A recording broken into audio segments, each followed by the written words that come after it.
Magandang araw mga kabalat! Ngayong araw nga po pala ay uuwi ako sa amin sa baybay at long weekend. Pag ganito nga po palang walang pasok ay gustong-gusto ko talagang umuwi dito sa amin at na makapag-unwind at makapag-isip-isip ba sa buhay kung makakapag-asawa pa ako o hindi. Tsareng! Kasama ko nga po pala ang aking kapatid at itong aking pamangkin. Sa daan pangalaang ay talagang matutuwa ka na dahil sa ganda ng iyong mga nakikita. Dito nga po pala sa amin ay napapalibutan ng kabundukan, ilog, dagat at mga puno. Kaya kapag umuwi ako dito sa amin ay parang ayoko nang umuwi sa bayan.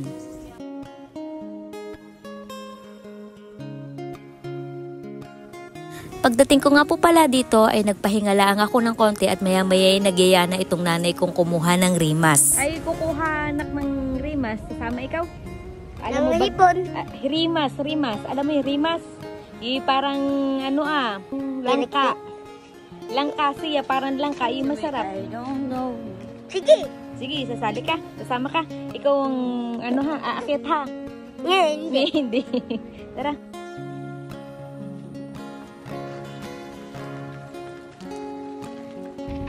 So mga kabalat, kami po ngayong araw na ito ay mangunguha po kami ng rimas. Ipapakita ko po sa inyo kung ano po ang itsura ng rimas. Ito po ay parang langka. Let's go. Yung panungkit, talay mo. Tingin ba? Tingin yung sitaw mo. Ayan, ate mo. Ayan! Ate Sunga! Tiger na! Ang kulit. Ano kayong na to? Sitaw na ito, uha. Ito na po ito. Ito, kunin mo. Ay, bad. Kunin mo. Ito yung sitaw ko. Ganito daw pala ang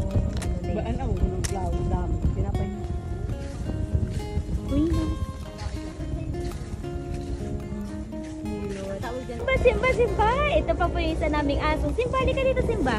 Simbaho! Simba! Oh. Simba! Cute naman ni Simba. Malaki na ang aming asong ito.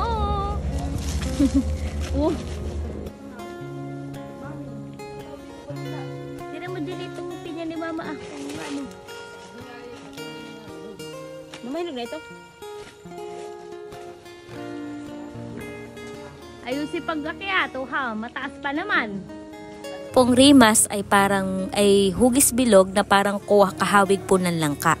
Medyo mataas nga po pala ang puno nito kaya kailangang may panungkit o di kaya naman ay kung may kapatid kang parang unggoy at magaling umakyat ay kahit walang panungkit, char lang. Pero syempre, doble ingat pa rin po at napakataas po ng puno nito. Ang pwede nga po palang gawing luto dito ay pwedeng inihaw, binagkat, prito or pwede ring nilaga. Ay kapag ito ang merienda mo ay paniguradong busog na busog ka, lalo na't masarap at i-partner mo sa kape. Ginny, may nalalaglag na ganito. Okay lang ito.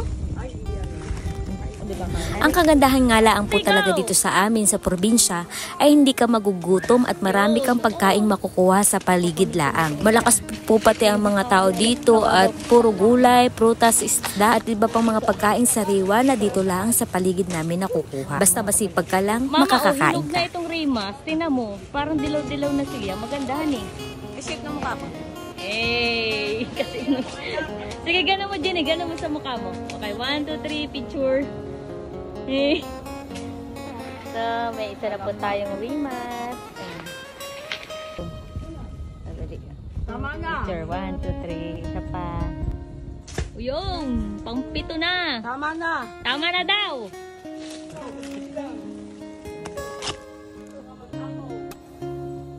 Joshua. Oh, balo. Napakagaling mo. Bakit to ha? Parang unggoy. Ano, Jenny? Nasaan na? Ilan na? 7 na? 7 na? Napakadami naman na. Mauubos baga natin ito. Sarap yung pag-inom. Ang bango. Ito bagay na mamango?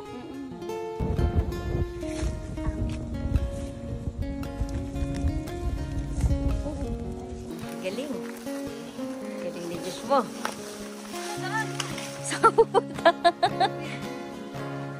Tinitingnan mo lang kung meron pa. Ay, wala na. Let's go.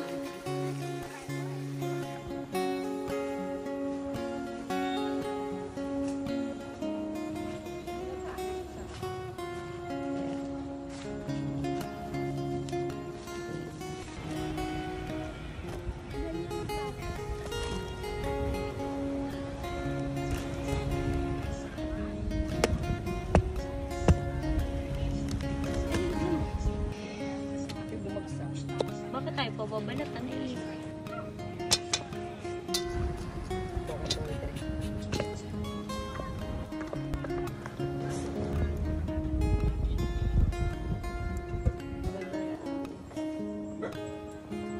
Ay, maghintay ka sa akin, aking mahal.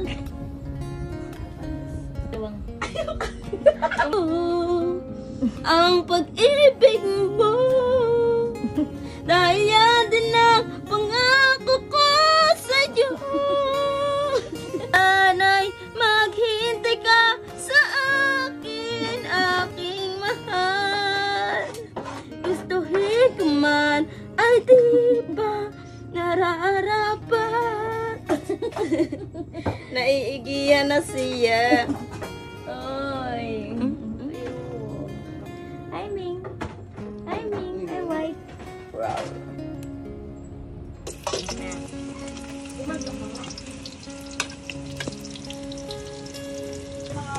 So, ito na po. Una. Para siyang chipsan eh.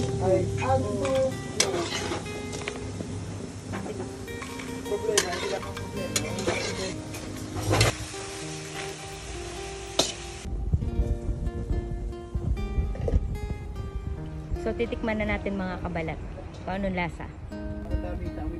Mmm.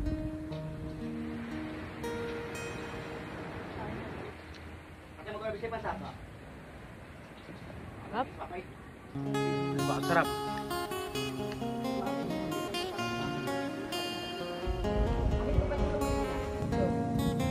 Ako malutog na kamay. Ako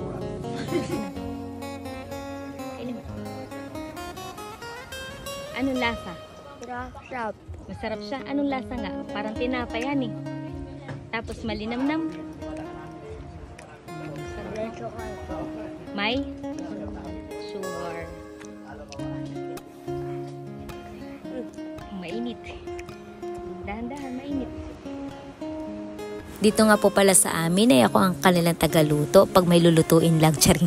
So, ang pinarepare ko nga po pala ay itong ginisang ampalaya. Kaso ay wala kaming mabilang itlog. Kaya talagang literal na ginisang ampalaya laang siya, walang lahok. Kaya ang akin pong ipinartner dito ay itong sariling gawa ng aking nanay na daing So, ito nga po pala ang aming ulam ngayong hapunan. Alam nyo ba mga kabalat na 7 PM pa lang ay kami ay tapos ng kumain dito ng hapunan. At maaga ton sila mama natutulog. Minsan nga alas 8 pa lang tulog na. Tapos gumigising sila ng alas 3, ganun. Kayo ba? Na-experience nyo rin po ba yung ganitong buhay? Just comment down below. Salamat po sa inyong panonood. Paki-like, share, and subscribe na rin po ng aking YouTube channel, ang Marilag Vlog. Maraming salamat. See you on my next vlog. Bye! Wow! Sarap ng kain ni Mama. Yan. Ito yung luto. So, kain po tayo mga kabalat.